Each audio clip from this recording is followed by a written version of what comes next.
Alright guys, today we'll be continuing to play Final Fantasy VII. Basically what I did with the materia configurations and the armor, I gave Barrett his Gatling gun or whatever machine gun that he actually collected earlier, and I changed him to have Bolt instead of Restore, and I gave Restore to Tifa instead. I actually had to modify it a little bit. I didn't do it on screen, but I did modify it.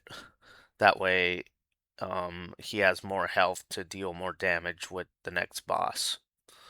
So, let us go on inside this particular area.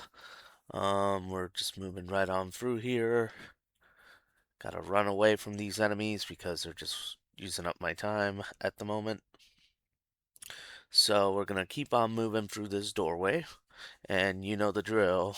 It's the reactor again, so it's basically almost identical to the previous one. But we're gonna be moving down, all the way down to the main part of the reactor. So we're just gonna fast forward a little bit to get there a little bit faster. There we go. And the checkpoints are in the same area. And this is where we get one of our first flashbacks for Cloud. He basically remembers that Tifa basically had her dad killed by Sephiroth, and she basically wanted to sign off on revenge to get back at Sephiroth for everything that happened. So, and Shinra, of course. She basically pledged to get back at them. But that's Cloud's flashback. Basically, we're dealing with um, getting revenge on the company, the Shinra company. That's basically the main villain here. And now we're going to be setting up the explosives. And of course, there's an enemy in the middle of a cutscene. That doesn't make any sense, but okay then. We're going to run away, which is what I'm going to do. There we go. And yeah, that's pretty much what we're doing over here. We're setting up the explosives onto the reactor, like so. And now we're on the move. Now we gotta run. And we're not gonna save this time because it would be too soon to do that. So we're just gonna keep on moving. Gonna fast forward going up all these stairs because honestly there's a lot of stairs to go through. And a lot of enemies to dodge and avoid at the moment because I want to save it up for the big guys, the bigger bosses that are up ahead. So we're going to jump, we're going to head on through, make our way up, like so. And now we're at the elevator. We're going to be switching on and off. However, this sector is a little bit different, as you can tell. the the doorways, we actually have to press them at the same time. Tifa and Barrett and Cloud have to press the button at the same time, so they actually have to decipher the code for the door. I actually did it on the first try, which is kind of rare. I usually mess up. So now we're just running. So yeah, this is pretty much getting through this part of the scene. A large city and its bustling enemies. And now we get introduced to our main villain, President Shinra. And the Shinra soldiers are here, and apparently this was a trap. It was a trap set up by Shinra in order to catch the Avalanche members, which would be us. So, now that we're here, basically everybody who meets up with Cloud always notices the Mako exposure because of his eyes. Um, and of course, they mention Sephiroth again, and they develop his character a little bit more. than usually. Good fireworks. And of course, he basically brings out the first boss that we actually have to deal with. It's gonna be the Techno Soldier, to be honest. Yeah, that's basically what we're gonna be dealing with here. There he is, an Airbuster. That's what we're dealing with.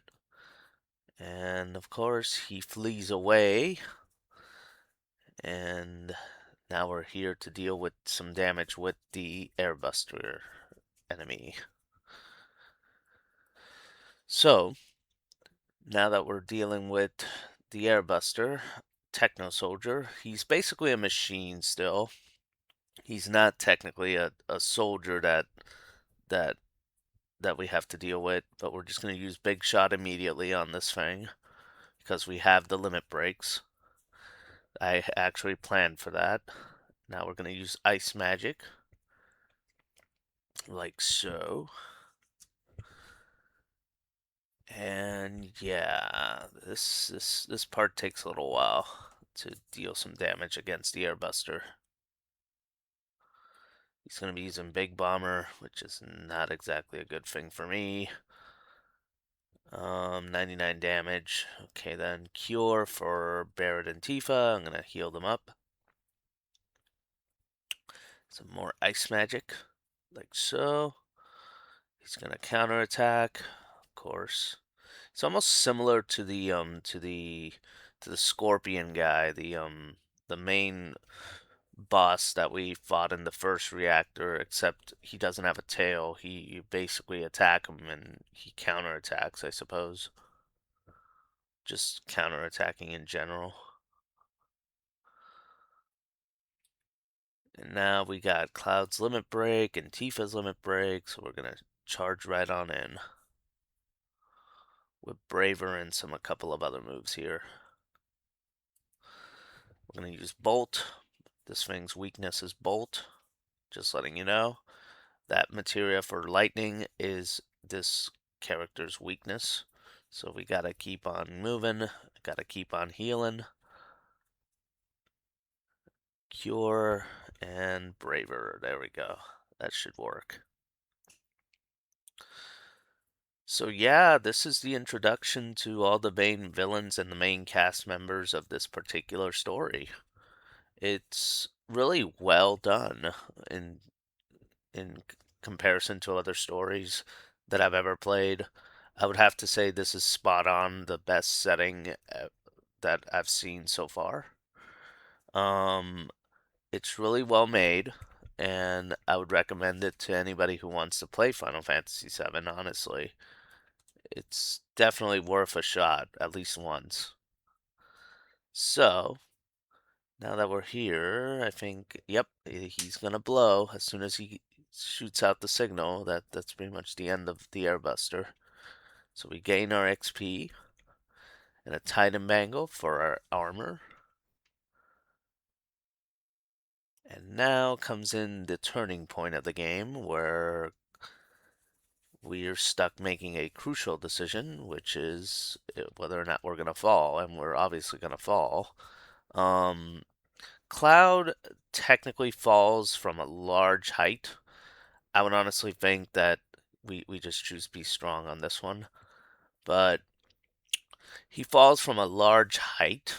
I honestly think that affects him long term because after that he sort of has like a split personality almost. So this fall is very crucial because they blow up the reactor, but I think this fall affects him in the long run as a character because he must have gotten a huge injury from the impact. As you can see, he's talking to somebody and you don't know who he's talking to, but I get the feeling that he's talking to himself because you never know what happens when you get a huge injury like that. So, yeah, I think that's my theory and I'll stick to it because they never really explain who he's talking to half the time. So, yeah. Anywho, now that we're meeting up with Eris, again. Now we're setting up the character development for Eris's story arc because she lives in the Sector 5 slums. She basically is in a church with the flower bed and all. And now we're basically going through all this, introducing ourselves yet again, but this time formally instead of just indirectly. So, yeah, this is the part of the story where we meet up with the flower girl once more. And yeah, we're just meeting again. Yep, I remember you. And we gotta get you were selling flowers, and she's very happy that we remember who she is. And of course, those are just the split decisions that you have to make in this game. Nowadays, you can fight materia anywhere, and so on and so forth. Apparently, she's got the materia that is technically holy. That's basically the materia that she uses but doesn't know how to use it.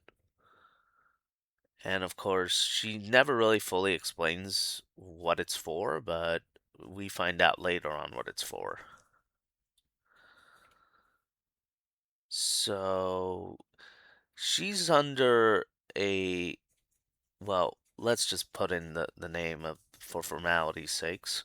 And she's basically under escape. She's escaping the Shinra organization for different reasons. She's basically supposed to be an ancient that is escaping the Shinra organization from their experiments and whatnot. And yeah, that's pretty much her story in terms of like the story arc. But she'll go on and explain all this, but I'm gonna fast forward it a little bit because it takes a lot of time to go through all this. And of course, she wants to go out with Cloud because apparently that's was her bet with him to pay him off for his bodyguarding skills. So, we basically meet up with the Shinra soldiers. Cloud doesn't remember, but he does remember the Shinra soldiers and the Shinra uniform, but he doesn't really understand like who is the spy behind it. This is where we meet up with Reno and the gang as well for the first time. Very useful to know. And Reno, being Reno, he steps all over the flowers. Back to work. Back to work. And of course, everybody steps on the flowers. So, now we're making our daring escape here from these characters. We're going to be going on up this way. Hold on a second. I'm trying to figure out how to make my daring escape here. There we go. For some reason, I got stuck. So, now we're making our way through. She basically says to jump, but she doesn't want to jump. But apparently, she doesn't know how to jump this particular area. But we basically keep moving since we're the super soldier and she's not. So she gets almost shot. She gets sent down. Now we gotta use the barrels up in the top floor, and I'll show you the order of the barrels that you need to use in order to get this done properly. For some reason, I keep hitting the wrong thing. Gotta run away from these guys because they're fire elemental creature things. And we're going to be moving on up. I keep going down the stairs. I just want to get this barrel right here. This is the first barrel. There we go. I couldn't help it. So now we're going to get the second barrel, which is this one. This is the second barrel that you got to use. We're going to use it and push it over like so. There we go. Second barrel done. And now for the third barrel, which is right over. I got stuck with an enemy. Gotta run away. Man, they're really stubborn. Yeah, The third barrel I'm going to move a little bit slowly is this one right here. She asks for help, and hold on a minute, and then we slide it over. There we go. So now that we've done that, now we're just going to head on out to the middle part here, and she'll be arriving. And now we get to leave and do our daring escape. And of course, we basically escape from the top. I don't know why she's walking in that direction, but she was supposed to walk and follow the character, but she didn't. It's kind of bizarre that it happened that way. And of course, she explains that the Turks are after her. Basically, that's the organization of the Shinra soldiers that is actually after her. Um, and of course, they're basically spies that are doing dirty work and whatnot. That's basically the full summary of that particular explanation, even though there's probably more to it, I'm sure. And now we come to the scene where basically she cannot keep up with Cloud because she's not a soldier. And of course, she basically mentions the marking of the soldier, but you don't know why she knows that yet. But she'll mention it later, of course. It's a matter of time, I suppose. The mark of the soldier. So now we're moving, and a little bit slower this time, so that way she can keep up. And now we're heading over to the main part of the game where we'll be heading over to the wall market next, and that'll be the next area. And we just jump down, and now we get to save the game for once, since forever. And yeah, now we get to save the game right over here, I believe. Hopefully without getting caught by the thieves, because there are also a couple of thieves on this particular sector. So we got to be a little bit careful. So we're saving the game, and I'll catch you guys in the next one.